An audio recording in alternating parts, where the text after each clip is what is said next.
এই বাংলাদেশের মালিকানা শুধু তো তত্ত্বাবধায়ক সরকারের কাছে না, এই দেশের মালিক এই দেশের জনগণ। তারাই সিদ্ধান্ত নেবে কত দ্রুত আগামী জাতীয় নির্বাচন অনুষ্ঠিত হবে। যত প্রলম্বিত করবেন সমস্যা তত দীর্ঘায়িত হবে। 2024-এর 16ই ডিসেম্বর অর্থাৎ বিজয়ের এই মাসে আজকে 16ই ডিসেম্বর বিজয় দিবস। এই বিজয় দিবস অন্যবারের চেয়ে একটু পৃথক এ কারণেই স্বৈরাচার পতন হয়েছে। যারা সত্যিকার অর্থে স্বৈরাচার পালিয়ে গেছে এবং স্বৈরাচার পালিয়ে যাওয়ার কারণে আজকে দেশের মানুষ বুক ভরে শ্বাস নিতে পারছে, কথা বলতে পারছে এবং আজকের এই সাভার জাতীয় স্মৃতিসৌধের ব্যাপক মানুষের উপস্থিতি প্রমাণ করে যে মানুষ কতটুকু তার মনোযাতনায় মনোকষ্টে ছিল, তার ভাব প্রকাশের তার যে প্রতিকূলতা প্রতিবন্ধকতা ছিল সেটি আজকে নেই। না থাকার কারণেই আজকে জনতার ঢল নেমেছে এই জাতীয় স্মৃতিসৌধে। কাজে আজকে বিজয়ের এই দিনে আমরা শ্রদ্ধা জানাই শহীদ রাষ্ট্রপতি জিয়াউর রহমান, আমাদের স্বাধীনতার ঘোষক সহ সকল মুক্তিযোদ্ধা যারা এই দেশের স্বাধীনতার জন্য, পতাকার জন্য, আমাদের মানচিত্রের জন্য, আমাদেরকে একটি স্বাধীন বাংলাদেশ উপহার যাওয়ার জন্য আত্মাহুতি দিয়েছেন, শহীদ হয়েছেন, তাদের আত্মার মাগফিরাত কামনা করি। যে সকল মা বোনেরা তাদের সম্ভ্রমের বিনিময়ে আমাদের এই অর্জন, তাদেরকে শ্রদ্ধা জানাই। সর্বোপরি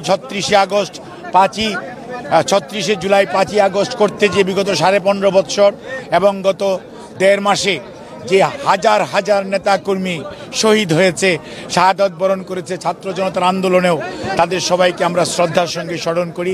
পঙ্গু হয়েছে, আহত হয়েছে 30,000-এর অধিক ছাত্র জনতার সদস্য, রাজনৈতিক নেতাকর্মী, তাদেরকে আমরা শ্রদ্ধা জানাই। আর সর্বোপরি আজকে আমাদের শপথ নেওয়ার দিন।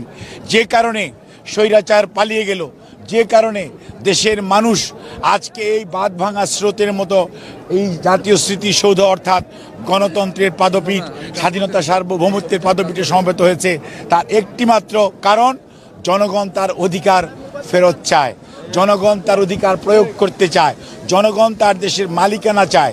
সেজন্যই আগামী দিনে যত দ্রুত অন্তর্বর্তীকালীন সরকার যত দ্রুত জনগণের মালিকানা জনগণের হাতে ফেরত দেওয়ার ব্যবস্থা করবেন, তত বাংলাদেশের বিরুদ্ধে যত ষড়যন্ত্র চলছে সকল ষড়যন্ত্র বেড়াজাল ছিন্ন করে বাংলাদেশ সামনের দিকে এগিয়ে যাবে।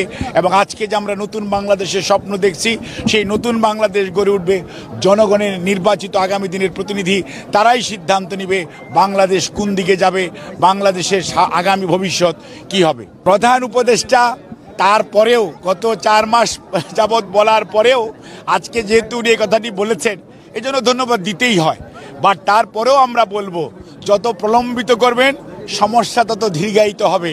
এবং আজকে জনগণ দ্রব্যমূল্যের ঊর্ধ্বগতিতে দিশেহারা, জনজীবন আজকে বিপর্যস্ত। কাজেই মানুষ তা যত দ্রুত একটি গণতান্ত্রিক পরিবেশ ফেরত পাবে তত বেশি মানুষ খুশি হবে, মানুষ আনন্দিত হবে। কাজে প্রধান উপদেষ্টা ওনার বক্তব্য দিয়েছেন, রাজনৈতিক নেতৃবৃন্দ সহ এই বাংলাদেশের মালিকানা শুধু তো তত্ত্বাবধায়ক সরকারের কাছে না, এই দেশের মালিক এই দেশের জনগণ। তারাই সিদ্ধান্ত নেবে কত দ্রুত আগামী জাতীয় নির্বাচন অনুষ্ঠিত হবে।